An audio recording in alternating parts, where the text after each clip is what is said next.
नमस्ते। मैं Sachin Kulkarni, CMT CFT हमेशा की तरह आज फिर तैयार हूं अपने ऑब्जर्वेशन आप लोगों के साथ शेयर करने के लिए। आज की तारीख है 11 अगस्त 2021।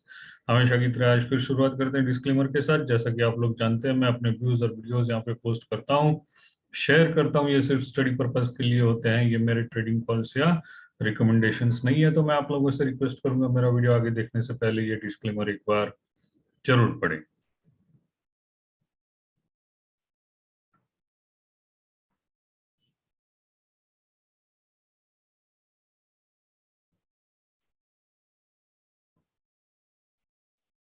हमेशा की तरह फिर शुरुआत करते हैं निफ्टी के चार्ट के साथ। निफ्टी का चार्ट आप लोगों के साथ शेयर कर दूं।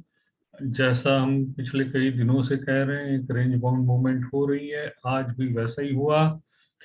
मार्केट ऊपर खुल के नीचे आया, लेकिन ये जो प्रीवियस बॉटम्स थे उसी बॉटम्स पे सपोर्ट ले लिए। कोई खास मूवमेंट नहीं है।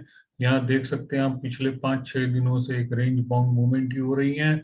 बोलिंजर बैंड्स भी फ्लैट हो चुके हैं।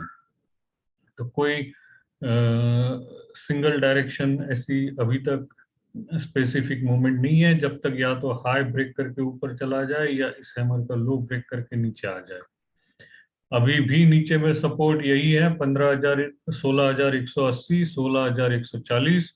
ऊपर में सबसे पहले ये जो बोलिंजर बैंड का अपर एंड और प्रीवियस टॉप्स थे 16,360 के करीब, ये रेजिस्टेंसेस हैं। कल खुलते ऊपर हैं तो छोटे मिडल एवरेज के मिडल बैंड 16,269 के स्टॉप लॉस के साथ बाय किया जाए। ऊपर में सबसे पहला रेजिस्टेंस होगा 16,370 का।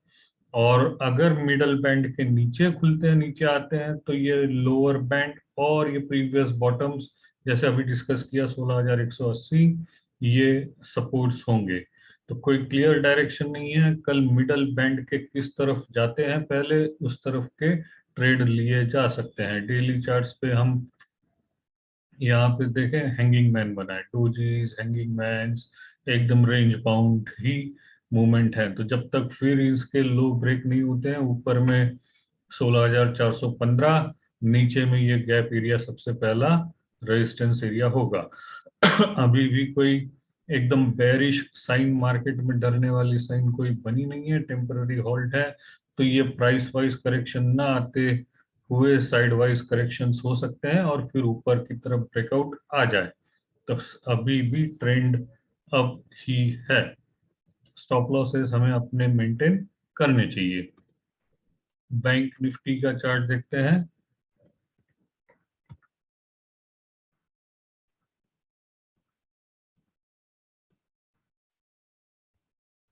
बैंक निफ्टी फ्यूचर में पहले इंट्राडे के चार्ट के साथ स्टार्ट करते हैं। इंट्राडे के चार्ट में मिडल एवरेज मिडल बैंड के नीचे है।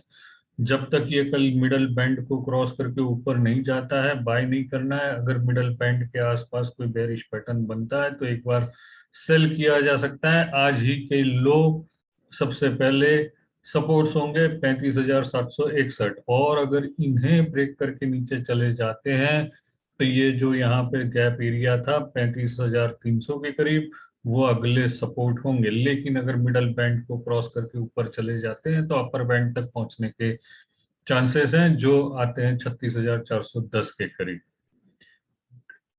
अभी भी ये बैंक निफ्टी भी साइडवेज मूवमेंट में ही है, कोई खास सिंगल डायरेक्शन मूवमेंट है नहीं। जैसे कल यहाँ पे शूटिंग स्टार बना था, लो ब्रेक किया, सेल करें, सबसे पहले प्रीवियस बॉटम सपोर्ट्स थे, आज वहीं पे सपोर्ट्स लिए हैं। अब बेरिश एंगल्फिंग पैटर्न बन गया है, लेकिन साइडवेज रेंज है। तो फिर भी अगर नीचे आते हैं, बड़े फॉल्स आते हैं, तो ये गैप एरिया और मिडल बैंड अपना सबसे पहला सपोर्ट होगा, जो आता है 35,350। 35,350 ऊपर में रेजिस्टेंसेस हैं 36,550 के करीब। इंट्राडे के जैसे हमने चार्ट्स डिस्कस किए हैं, इसमें उस हिसाब से ट्रेड किए जा सकते हैं। कमिंस हमने डिस्कस किया था, कमिंस आज खुला नीचे था, लेकिन स्टॉप लॉस हिट न करते हुए फ्लैट क्लोजिंग उसने दी है। आज एक और स्टॉक चर्चा करते हैं, टाटा स्टील।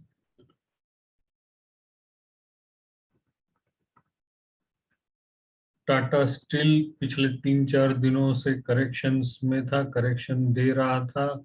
आज ऐसा लग रहा है कि करेक्शन कंप्लीट हो गया है, यहाँ से फिर बाउंस आने के चांसेस हैं। और अगर यहाँ से बाउंस आती है तो स्टेप बाय स्टेप ये प्रीवियस टॉप 1457, उसके बाद 1481 और अपर बैंड 1503 1504, ये अगले रेजिस्टेंसेस होंगे। नीचे में सपोर्ट होगा परसों कल की कैंडल का लो 1367, और ये मिडल एवरेज 1352 के करीब, यानी 1350 ही पकड़ लीजिए। 1350 का सपोर्ट और ऊपर में 1504 का टारगेट पॉसिबल है। इन दो कैंडल्स को अगर आप मर्ज कर दें, ब्लेंड कर दें, ये ग्रीन कैंडल उठा के इसके ऊपर रख दें, तो इसकी रियल बॉडी हो गई, बाकी बची शेडोज। ये रेड कैंडल का ओपन, ग्रीन कैंडल का close, that is real body, बाकी बची शेडो। हैमर तैयार हो गई after a correction. Hammer is a strong buy signal, और अगर ऐसे के ऐसे मेंटेन रहते हैं तो यहाँ पे आरएसआई में बुलिश हिडन डाइवर्जेंसेस भी बने हुए हैं, पॉजिटिव रिवर्सल्स बने हुए हैं, जिनके टारगेट भी करीब 1600 के आते हैं। फिर पर हम स्टेप बाय स्टेप ही जाएंगे, एकदम से बड़े टारगेट्स पे अभी ध्यान नहीं देंगे। फिर भी 1500 की पॉसिबिलिटी जरूर है। मैं उम्मीद करता हूँ हमेशा की तरह आपको मेरा आज का ये वीडियो पसंद आया होगा। कल फिर मिलूंगा अपने ऑब्जर्वेशंस के साथ, तब तक के लिए धन्यवाद।